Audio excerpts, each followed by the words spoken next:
The small apartment in South Chicago wasn't much, but to Jasmine Williams, it was home. The walls were thin, and the pipes made funny noises at night, but the place was always filled with the sweet smell of her grandmother's cooking and the sound of old gospel records playing softly in the background. Every morning, Jasmine woke up before the sun. She'd quietly make coffee for her grandmother, Rose, who had raised her since she was 8 years old.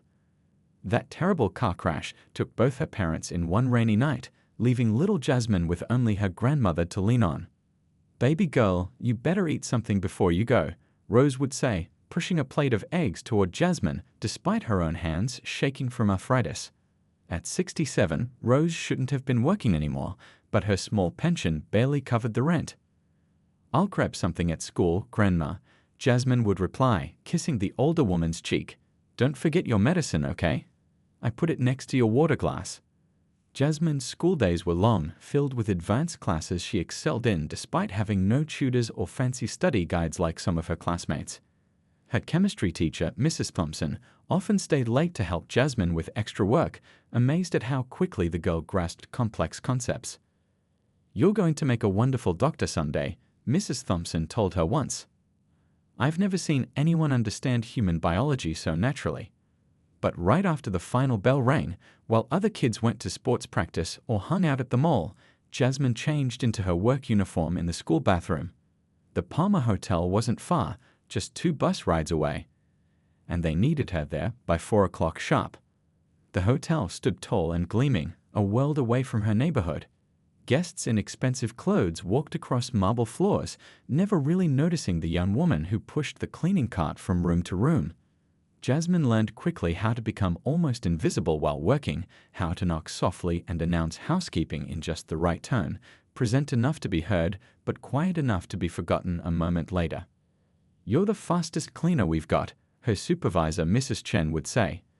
"But don't rush the bathrooms in the penthouse suites. Those guests pay 4 figures a night and expect everything perfect." Jasmine didn't mind the work. Each room she cleaned meant another $50 toward Grandma Rose's heart medication or another textbook she could buy secondhand. The job taught her things too: how different people lived, how messy some rich folks could be, how others left thank you notes and tips even though they had more money than she could imagine. Some nights when the hotel was hosting events, Jasmine would get asked to stay late. Those were the hardest days, finishing at midnight, catching the last bus home, then staying up to study until her eyes burned.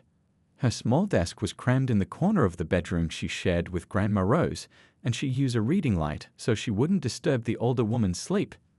One particularly cold Tuesday, Jasmine came home to find her grandmother sitting in darkness. The electricity had been cut off. The medical bills had piled too high that month. "It's okay, baby," Rose said, her face half hidden in candlelight. "The Lord provides." That night, Jasmine made a decision.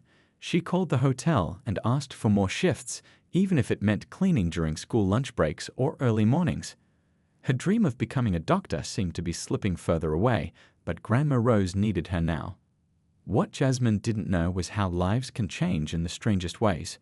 She couldn't have guessed that room 1506, the presidential suite she was assigned to clean the following week, would be occupied by someone who would alter her path forever. She couldn't have known that the textbook she quietly studied during her break, sitting in the staff room while quickly eating a sandwich, would catch someone's eye and spark a conversation that would change everything. Life had been hard on Jasmine Williams, but life also had surprises waiting just around the corner, even for a tired young maid with dreams bigger than her circumstances. The presidential suite of the Palmer Hotel was bigger than Jasmine's entire apartment. The windows stretched from floor to ceiling, showing off the Chicago skyline like a postcard. Even after months of cleaning these fancy rooms, she still caught her breath when she first walked in. "Hello," Jasmine called out softly as she knocked on the partly open door, her cleaning cart waiting in the hallway. Most guests were gone during the day, especially the business types who stayed in rooms like this. When nobody answered, she pushed the cart inside and got to work. She started in the bathroom, which was all marble and gold fixtures. The shower alone was the size of her bedroom at home.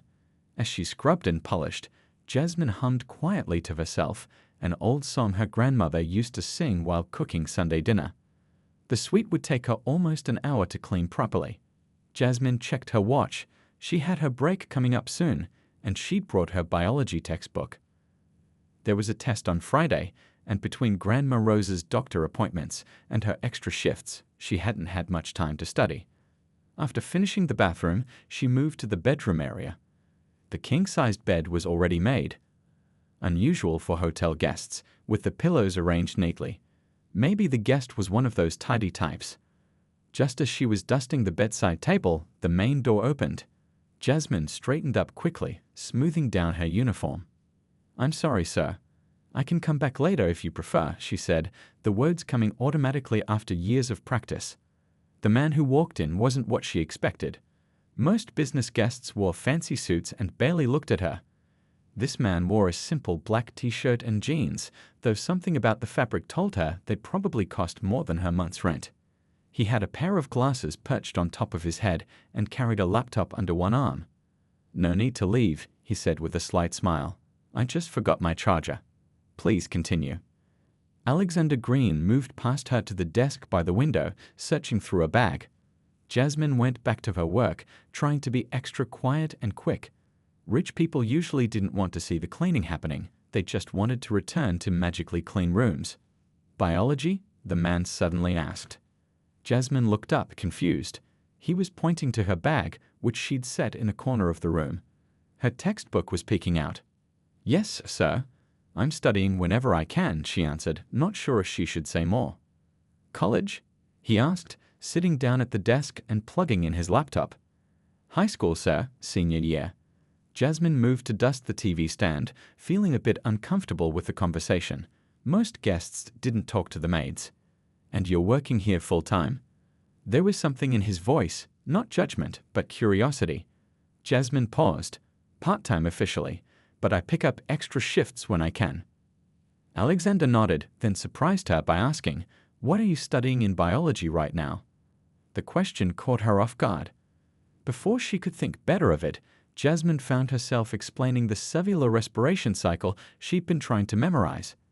To her surprise, he seemed genuinely interested, asking follow-up questions that showed he understood the subject. "I'm sorry," she finally said, realizing she'd been talking for several minutes. "I should finish cleaning."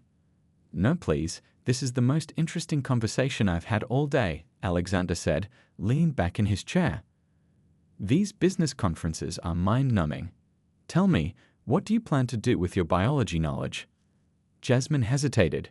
She didn't usually share her dreams with strangers, but something about the man's direct gaze made her feel like he was really listening. "I want to be a doctor," she said simply. "A surgeon, actually." What was meant to be a quick cleaning job turned into a conversation that lasted nearly her entire shift. Mrs. Chen even called her radio to check if everything was okay. Alexander Green asked about her grandmother, her school, the neighborhoods she'd grown up in. He shared stories about starting his company from nothing, sleeping on friends' couches, eating ramen for months. When Jasmine finally left the room, she felt strange, like she'd just had coffee with an old friend rather than cleaned a billionaire's hotel room. She didn't think much more of it, though. Rich people were sometimes friendly, but they moved on and forgot you existed once they checked out. She had no way of knowing that Alexander Green wasn't like most rich people, and she certainly couldn't have guessed that he hadn't forgotten their conversation at all. 2 weeks had passed since Jasmine's unexpected conversation with Alexander Green. Life had returned to its familiar rhythm: school, work, taking care of Grandma Rose, studying until her eyes burned, then waking up to do it all over again. The memory of that strange afternoon was starting to fade, crowded out by more pressing concerns like the electric bill and her grandmother's new medication. It was Tuesday, nearly the end of Jasmine's shift at the Palmer Hotel, when Mrs. Chen's voice crackled over the radio. "Williams, come to the office when you finish room 823, her supervisor said, her tone giving nothing away. Jasmine's stomach tightened. Was she in trouble? Had a guest complained? She mentally replayed her day, trying to remember if she'd forgotten anything important. The last thing she needed was to lose this job. When she knocked on the office door 20 minutes later, her hands were damp with sweat. "Come in," Mrs. Chen called. When Jasmine entered, she was surprised to find her supervisor smiling. Mrs. Chen was known for running a tight ship, not for friendly chats with the staff. "Sit down, Jasmine," she said, gesturing to a chair. "This came for you today." She slid a thick, cream-colored envelope across the desk. Jasmine's name was written on the front in elegant handwriting. "For me?" Jasmine picked it up carefully, as if it might break. No one sent letters to her at work. "What is it?"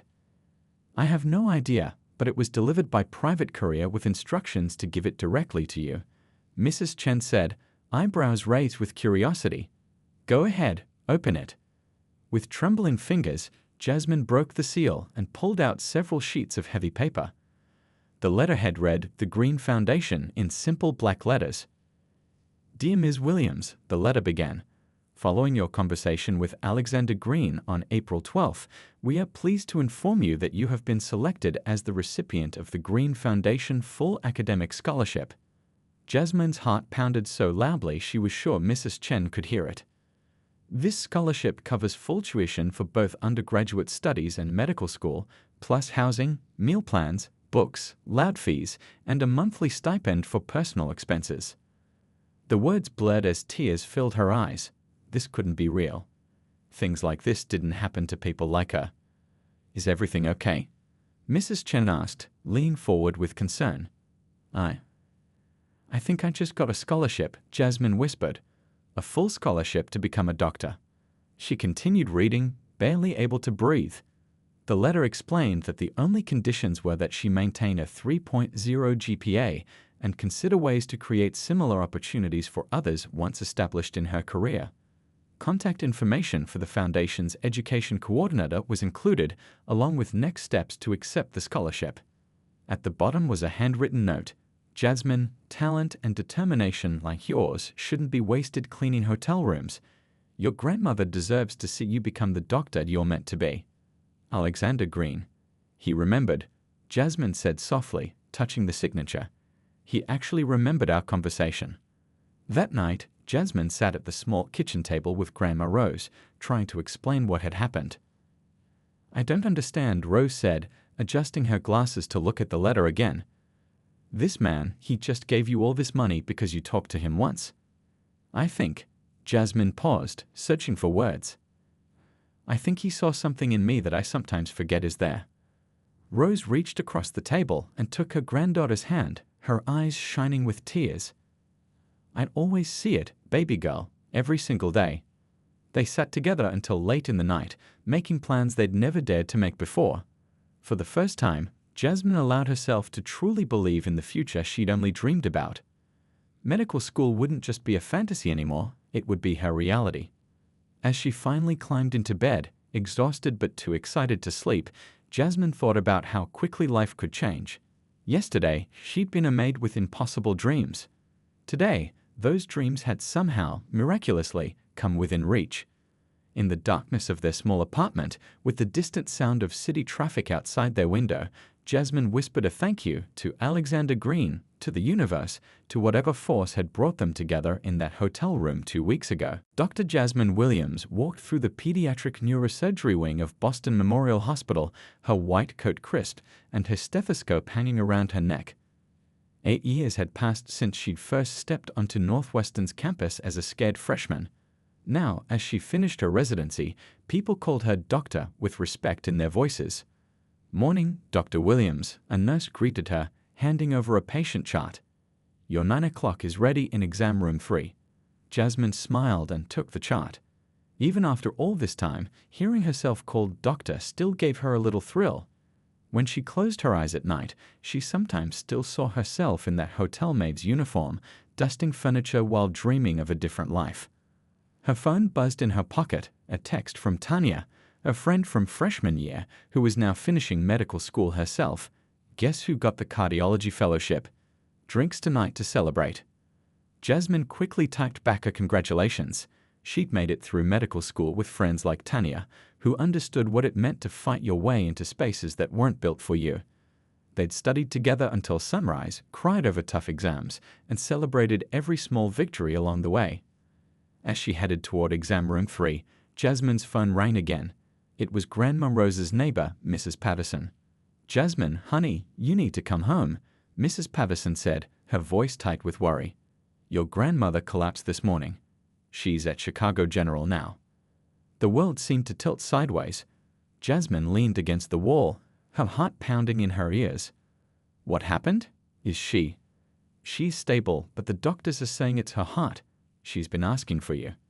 3 hours later, Jasmine was on a flight to Chicago, having arranged emergency leave from her residency program. As the plane climbed through the clouds, she stared out the window, thinking about her grandmother. Rose had been there for every milestone: her college graduation, her acceptance to medical school, her white coat ceremony. Even when her health began to decline, she'd insisted on traveling to Boston for important events. "Nothing's keeping me from seeing my girl become a doctor," Rose would say whenever Jasmine worried about her making the trip. At Chicago General, Jasmine found her grandmother in a shared room, looking small beneath the hospital blankets. Her usually neat gray hair was tangled against the pillow, and the sight of IV lines in her arms made Jasmine's chest tighten. "There's my doctor," Rose whispered when she saw Jasmine reaching out a hand. Jasmine took her grandmother's hand and kissed it gently. "I'm here, Grandma. I'm not going anywhere." Over the next 3 days, Jasmine barely left the hospital. She reviewed her grandmother's charts, spoke with the doctors, and asked questions about treatment options. At night, she slept in a chair by the bed, waking at every change in the beeping monitors. On the 4th day, as Rose slept, Jasmine stepped into the hallway to call her residency director. She needed more time off. She couldn't leave her grandmother now. As she ended the call, she noticed a commotion at the end of the hallway. Hospital staff were rushing around, preparing a room. "VIP patient coming in," a passing nurse explained when she caught Jasmine looking. "Some tech billionaire collapsed during a conference downtown. They think it's a brain tumor." Jasmine thought nothing of it until later that evening, when she went to the cafeteria for coffee. The TV in the corner was playing the local news, showing footage of paramedics wheeling someone into the hospital. Tech pioneer Alexander Green was rushed to Chicago General Hospital today after collapsing during a keynote address. The reporter said, "Sources say he's being evaluated for a possible brain tumor."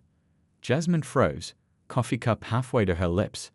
Alexander Green, the man who had changed her life with a single act of generosity, was here, in this same hospital, fighting for his life. Without thinking, she pulled out her phone and called the number she still had saved after all these years. It went straight to voicemail. "This is Jasmine Williams," she said after the beep. "I'm actually at Chicago General too. My grandmother is a patient here. I'm a neurosurgical resident now. If there's anything I can do, any questions I can answer about what you're going through, please call me." She hung up, not expecting to hear back. Why would a billionaire with access to the world's best medical care need help from a resident? But fate had brought them to the same hospital at the same time. And Jasmine couldn't help feeling that their paths were crossing again for a reason. Jasmine stood at the entrance of Northwestern University, clutching her second-hand backpack like a shield.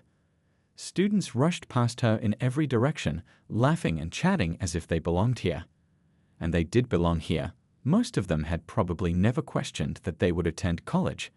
For Jasmine, standing on this campus still felt like stepping into someone else's dream. "You need Building C for freshman orientation," a friendly security guard told her, pointing across the sprawling quad. "Just follow that brick path." "Thank you," Jasmine said quietly, adjusting the strap of her backpack. Inside were brand new textbooks, the first new books she'd ever owned, not marked up with someone else's notes or missing pages. The Green Foundation had sent her a prepaid card for school supplies, and she'd nearly cried in the campus bookstore when she realized she could buy everything she needed. As she walked toward Building C, Jasmine's phone buzzed. It was a text from Grandma Rose. "God is good, baby girl. Shine bright today." The simple message gave her courage. She was doing this not just for herself, but for her grandmother who had sacrificed everything to raise her. Orientation was overwhelming. Jasmine sat in the back row of a large auditorium, listening to professors and student leaders talk about campus resources, academic expectations, and social opportunities. When they broke into small groups, she found herself surrounded by students who seemed so confident, so prepared. "I'm pre-med," a tall boy with expensive shoes announced to their group. "My dad's chief of surgery at Chicago Memorial." "Me too," another student chimed in. My parents wanted Johns Hopkins, but I thought their biochem program was overrated. When the orientation leader asked Jasmine about her plans, her mouth went dry. Pre-med, she managed to say. I want to be a surgeon. Cool, the leader said, already moving on to the next person. No one asked where her parents worked or what prestigious high school she'd attended. Later that afternoon, Jasmine got lost trying to find the dining hall. Her stomach growled. She hadn't eaten since the small breakfast she'd shared with Grandma Rose before dawn. When she finally found the right building, she froze in the doorway. The dining hall was packed with students who all seemed to know exactly what to do and where to go. First day, a voice asked. Jasmine turned to see a girl with bright eyes and natural hair pulled into a bun. Is it that obvious? Jasmine asked. Only because you look exactly how I felt last year, the girl said with a warm smile. I'm Tanya. I'm a sophomore. Come sit with me and my friends. We don't bite. That simple act of kindness made all the difference. By the end of dinner, Jasmine had laughed more than she had in months. Tanya and her friends were the first in their families to attend college too, and they shared stories about their awkward first weeks that made Jasmine feel less alone. As weeks passed, classes proved to be another challenge. Jasmine had always been a top student at her high school, but here she found herself struggling to keep up. Her public school education hadn't prepared her for the rigorous pace of college courses. While other students reviewed material they'd already learned in advanced high school classes, Jasmine was often encountering concepts for the first time. One particularly difficult evening, after receiving a D on her first chemistry exam, Jasmine sat alone in her dorm room fighting back tears.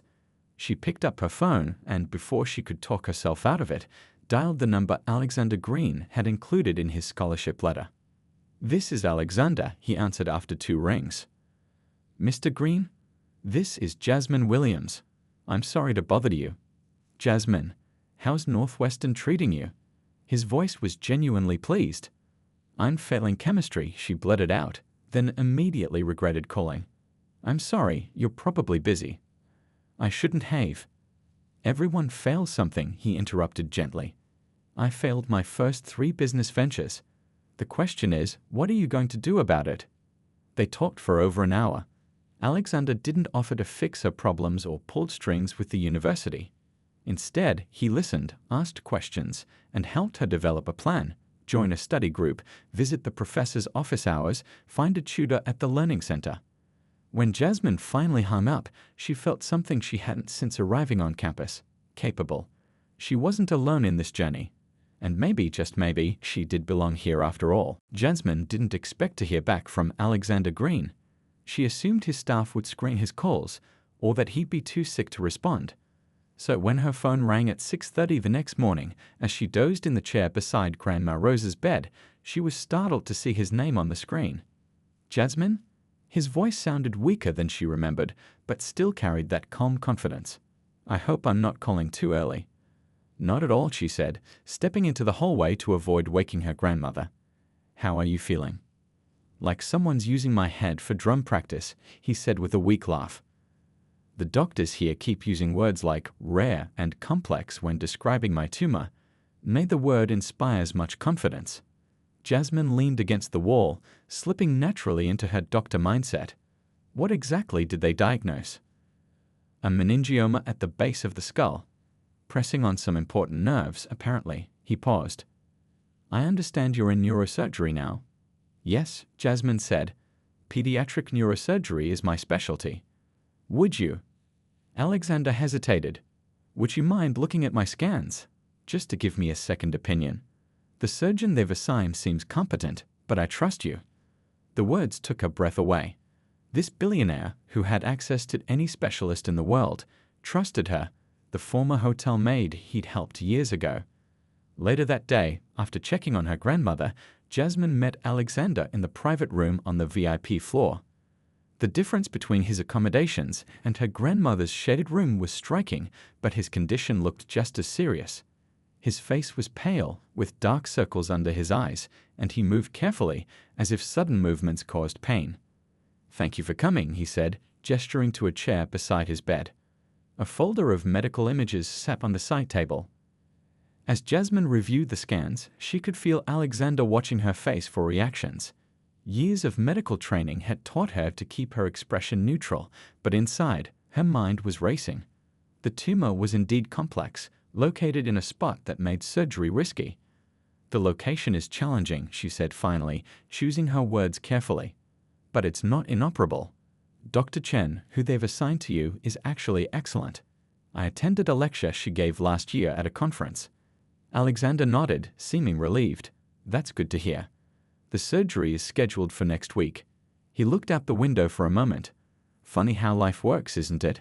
All my money, my companies, my influence, none of it matters when something like this happens." "I know what you mean," Jasmine said quietly.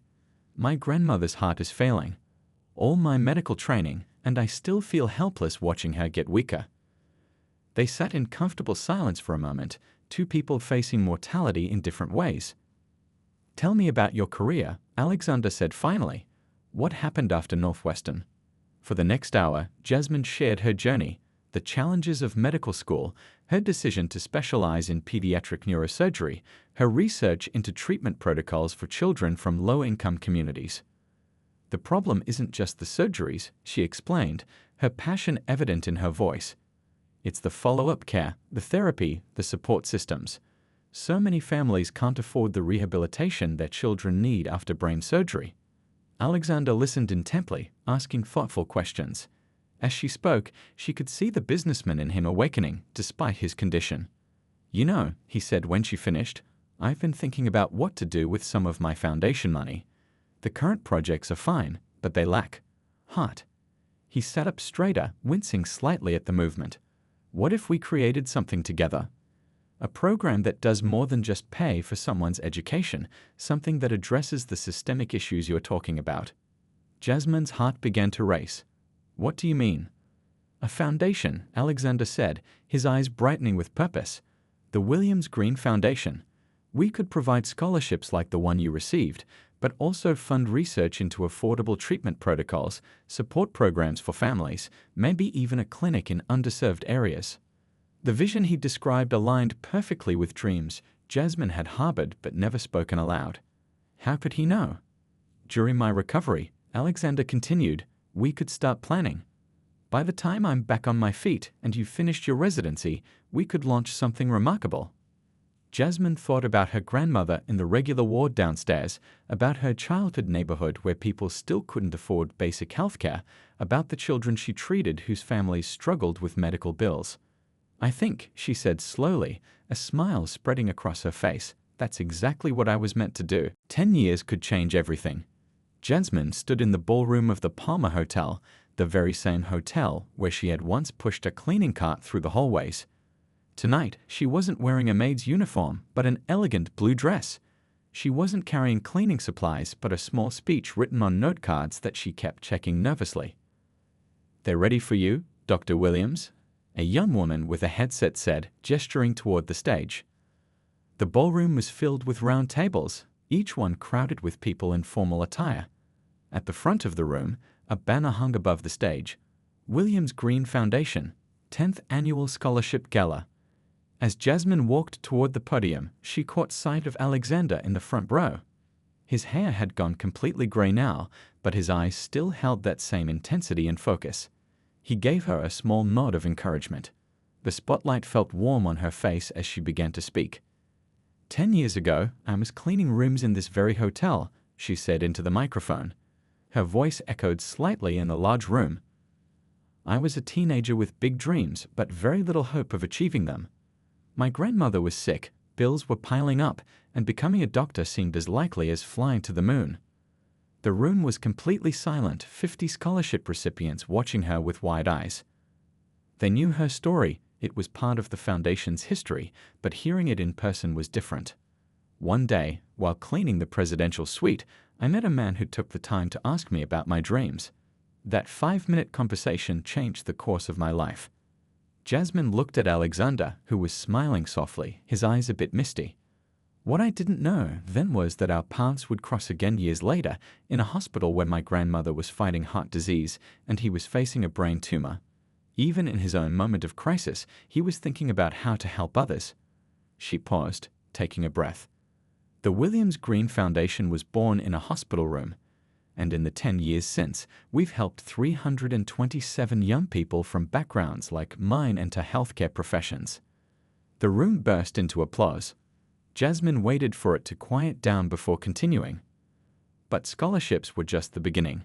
Together, we've opened 5 community health centers in neighborhoods where specialty care was once a luxury no one could afford.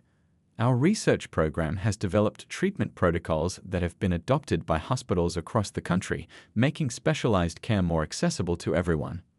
Jasmine looked out at the sea of faces: doctors, nurses, physical therapists, researchers, all of whom had once been scholarship recipients.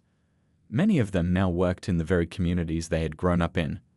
"My grandmother didn't live to see all this," she said, her voice catching slightly. Rose had passed away 8 years ago, just months after Alexander's successful surgery. But her spirit lives on in every patient who receives care they couldn't otherwise afford. She always said that true wealth wasn't about money, it was about what you did for others. In the back of the room, the doors opened quietly. A group of children and their parents slipped in, families from the South Chicago Pediatric Neurosurgery Center that Jasmine had established 3 years ago. They stood along the wall, watching with proud smiles. "Last month, I performed brain surgery on a little girl named Zoe," Jasmine continued. "Her mother works 2 jobs, just like my grandmother did. Before our center opened, Zoe's condition would have gone untreated until it was too late. Today, she's back in school, planning to become a doctor herself someday." Jasmine smiled at the little girl, who waved excitedly from the back of the room.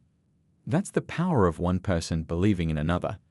It creates a circle that keeps expanding, touching more lives than we can count. She looked directly at Alexander. Mr. Green saw potential in a hotel maid with a biology textbook. "I see potential in each of you, and I can't wait to see who you'll lift up next." As Jasmine finished her speech, the room filled with applause, but she barely heard it. She was thinking about the journey from that small apartment with her grandmother to medical school to standing here today. Life had come full circle. When she returned to her seat beside Alexander, he leaned over. "Rose would be so proud," he whispered. Jasmine squeezed his hand. "She would be proud of both of us," she replied. "We built something that will outlast us both." And that, she knew, was the greatest gift anyone could give, a legacy of opportunity that would continue long after they were gone.